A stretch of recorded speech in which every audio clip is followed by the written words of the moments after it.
I'm Mark. Kim is here, and welcome into the mix. An international expert in artificial intelligence and machine learning, author of Machine Learning with TensorFlow, the second edition. I mean, this guy's created all sorts of technologies. Best known for a 20-year career inventing the most downloaded software on the planet, creating technology that powers all the data systems in the industry. I'm so honored and excited to talk to him about the crossroads at which we find ourselves when it comes to artificial intelligence and machine learning. How about it for Chris Mattmann, please? Yeah. What's up, Chris? Hey, Mark, how's it going? Can you hear me all right? I hear you great. You sound good. Is that right, Albert? You can hear Chris okay? You're happy with his level? You'll ride it and make it all smooth, Albert? Yeah, I'm on it. Yeah, he sounds okay. Great Good. now. Okay, cool. Chris, wow. I mean, you're the man for the moment. I mean, it's pretty scary when you see all of the people, some of whom were, pioneers in this field of artificial intelligence, sign on to warnings saying this machine learning and the ability of artificial intelligence to essentially learn on its own without being shown. You can correct me on some. This is my layman's understanding of it. Could really lead us off the cliff. I mean, it could lead to an extinction event that the machines that are supposed to help us turn on us like some kind of bad sci-fi scenario. Yeah, it's wild. I mean, so this is the second letter, that was signed. It has a little bit of a different, impact. The first one was originally, coming out. It basically was signed on by Elon Musk and a number of other kind of luminaries in the field. And they basically said there should be a 6-month pause on the development of AI, as it relates to training models, pushing out technologies, things like that. This latest letter is not asking for a pause, but it's basically demanding that governments step in and that we treat AI the same way that we treat climate disaster or pandemics and things like that. And there's a lot of the same signatories to it. The heads of OpenAI, like Sam Altman, the heads of Google's DeepMind technology and things like that. And they're raising the alarm, Mark, kind of like you said, but in a different way. I kind of objected a little to the first letter that basically said the U.S. at a minimum, should stop developing the technology. My worry was related to our foreign adversaries who weren't going to stop. It's not like China is going to, stop developing the technology. And I think we'd be at a big detriment, from a national security perspective if we did that. However, I definitely agree with a number of the concerns in a number of the different areas, which I'm sure we'll get into. Well, you make such a good point, and honestly, it's such an obvious point, and yet it didn't occur to me, which is you can stop your AI development, but the rest of the world continues, China, et cetera. I mean, these are technologically gifted superpowers, meaning they have plenty of money and plenty of intellectual horsepower to pursue it. So the nuclear war... the inclusion of nuclear war in that series of things that you just mentioned, you kind of were summarizing the letter, and you mentioned pandemic, and you mentioned climate crisis, and they included nuclear war in that too. And the reason I mean, first of all, it's shocking and scary and all that stuff, but the reason I particularly was interested in that is the countries of the world have historically tried to, those with nuclear capabilities, I'm talking about Russia, China, America, et cetera, to reach some kind of tense but agreed upon place where the technology exists to destroy us all in a mutually assured destruction, but that we've been able to come to treaties and agreements. Might something like that be possible when it comes to artificial intelligence? Yeah, Mark, I think so. I think that we're going to get AI proliferation. And if you talk about sort of the West versus the rest of, and I'll include EU in that as well, the EU is actually going to be the leader in this. The EU put out an AI, I think it's called the AI Act. And in it, actually, they just made an announcement about it today. They're talking about sort of a risk-based approach to AI.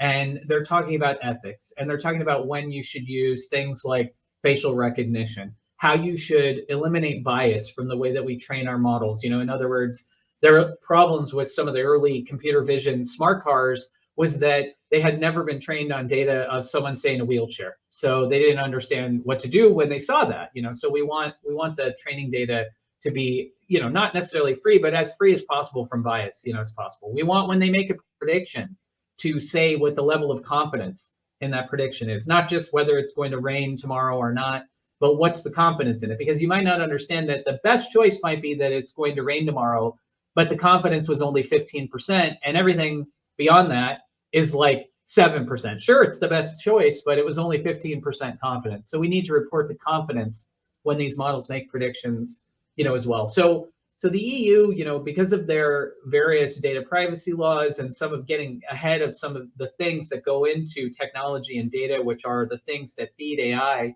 and machine learning, they're going to get ahead. But the US actually realizes that they need to kind of be a part and parcel to this almost AI proliferation as well. So the US is basically saying there's a AI national strategy by the administration, and they need to update the strategic plan. And in it, it's going to have language that sounds, I would expect, very similar to this AI Act. But just contrasting it, to your point from earlier, Mark, about other countries, that we brought up, Russia, China, and things like that. There was a national security report that came out that Eric Schmidt, used to be the CEO of Google, worked with the national security apparatus in the US. And they basically said, and they published this report, Fareed Zakaria talked about it on his show in 2021. This report basically said the US is behind our adversaries in 100 plus areas in AI. And that's why, we need to take proliferation into the account. But I just urge, we need to not take a pause or stop or whatever, because those 100 areas, we're not going to get any closer, to where our adversaries are at unless we continue to develop them. So. Well, why are we so far behind?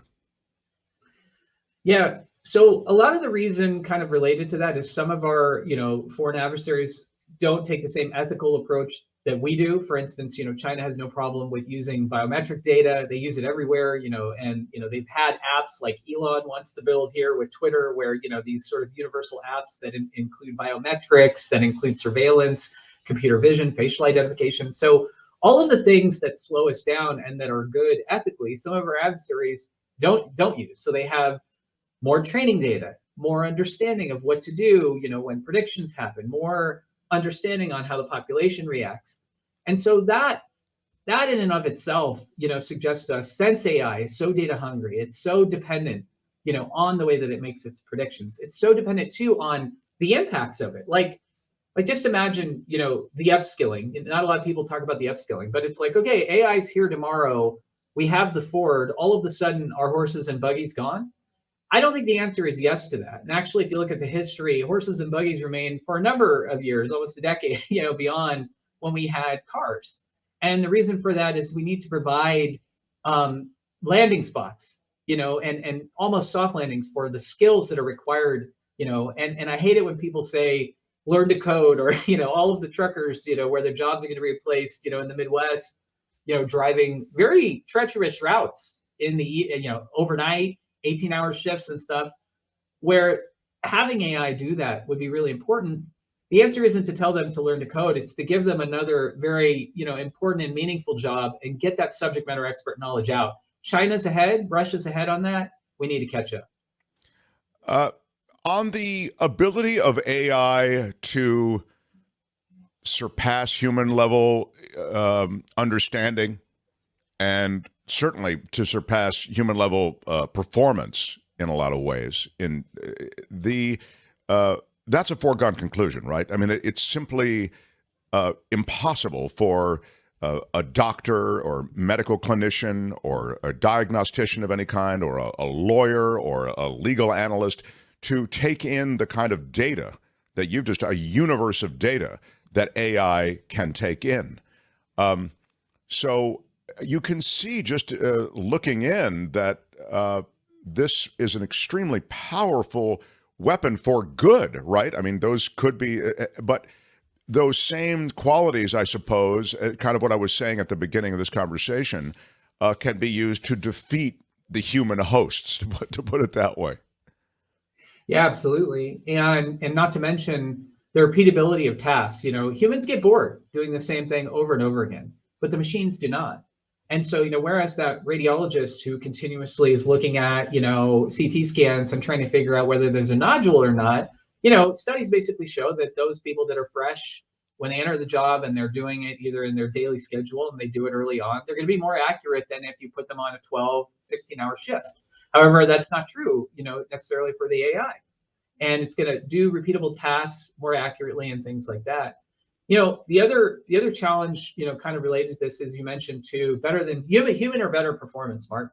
So the thing I tell people is that there have been three sort of sensory watershed moments for AI over the last, couple decades. The first was in 2012, when you've heard this guy's name in the news, Jeffrey Hinton, the Google person who Sure. resigned, the senior guy. His student Alex, developed a model called AlexNet. It's named after him, and that basically replicated the human vision, the visual cortex. He created the first really human or better eye, artificially to see, pick out objects and images and video, and to label them. And in 2012, that was human or better. And so just imagine that's the foundation of all smart cars, computer vision, and stuff like that. 2014, Baidu put out a model called deep speech. This was our auditory system, like an eardrum. What deep speech did is it listened to sounds and it translates them to text. That is exactly what happens on your Google Home, your Alexa, all of your smart devices. And apologies if I said anyone's off there. Anyways, all of that's our eardrum. 2014. Imagine what's happened since. And then finally, 2018, Google's BERT model. That is the foundation of natural language understanding. Basically, I speak to you, it speaks back like a human would. And that's what, all this GPT-4 and all that. Those senses at those times were human or better. And so things have been evolving, ever since. But I tell people, I haven't seen the AI artificial nose for olfactory yet, or even the great touch, but it's coming. So wow, it's scary. And finally, I need to ask you how, I mean, the 6-month thing you point out so beautifully is a fool's errand. It doesn't make any sense even, but how do you limit? How do you get to some kind of uneasy, tense agreement of the sort that I was talking about with that they made with nuclear technology, with nuclear weaponry? What kind of regulation is practical? And just as an aside, I mean, the government, if you heard them during the meta hearings, where they got what was his what's his name? The Zuckerberg. Facebook. Zuckerberg, thank you. They had him up there and they didn't even know how Facebook worked. And they were sitting there trying to suggest regulatory legislation. And it's absurd. And these are people, some of whom have never sent an email. I mean, these are our legislators. They've been there for a long time. And I guess what I'm saying is, as a whole, these aren't technologists. Okay. They're not, even the best of them probably have limited knowledge of this because there's so much to know. How do they become part of a process to craft regulation for this industry? Yeah, so that's a hard problem, Mark. And the thing I'm going to say is I actually think the Hollywood writers' strike is going to be an interesting moment here, because what's going to happen related to that, we all know with the writers' strike, one of the big issues obviously is writers, the residuals on movie, the era of SVOD and streaming. But one of the big issues that not a ton of people are talking about is AI related to that. It's the fact that the writers, the creators, and eventually now SAG-AFTRA and the actors and everyone else is getting in on this, is their concern is, hey, now you have generative AI that can generate images, video, audio, text, right, to create content.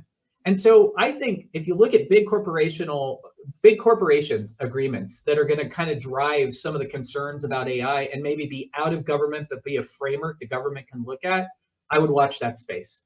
Because I think the things they're going to talk about there are, basically citing and appropriately like saying this was generated by AI. They're going to figure out the data issue. Like the big issue that we have with AI too, that governments are going to care about is all of these models are trained on people's data, and news media and, movies and everyone else has woken up and been like, oh God, they scraped our data, to train all these things. It's not just Wikipedia and public data. Like there's data that they went out there and got that, the question is IP. Like if I was a lawyer, the next 10 years would be very fun and probably profitable, because you're going to suss out what the data requirements, and you're going to talk about bias. You're going to talk about that.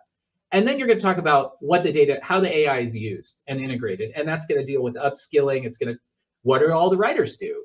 So that's a space that I would look to watch. The other space is the EU.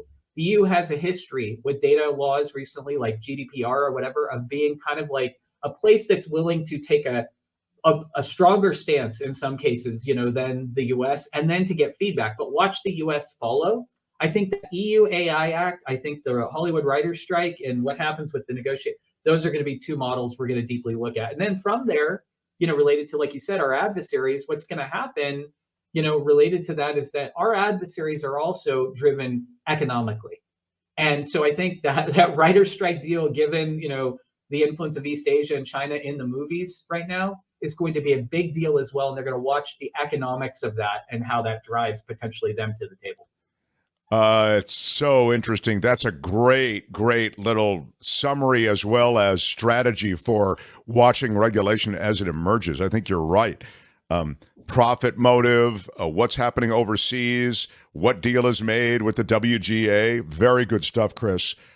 Listen, man, it's a real pleasure to have you in, and I hope, look, this is an immensely important part of an emerging technology that's going to have titanic effects on society. So we'd love for you to be a regular visitor. I hope we can get you to come by again.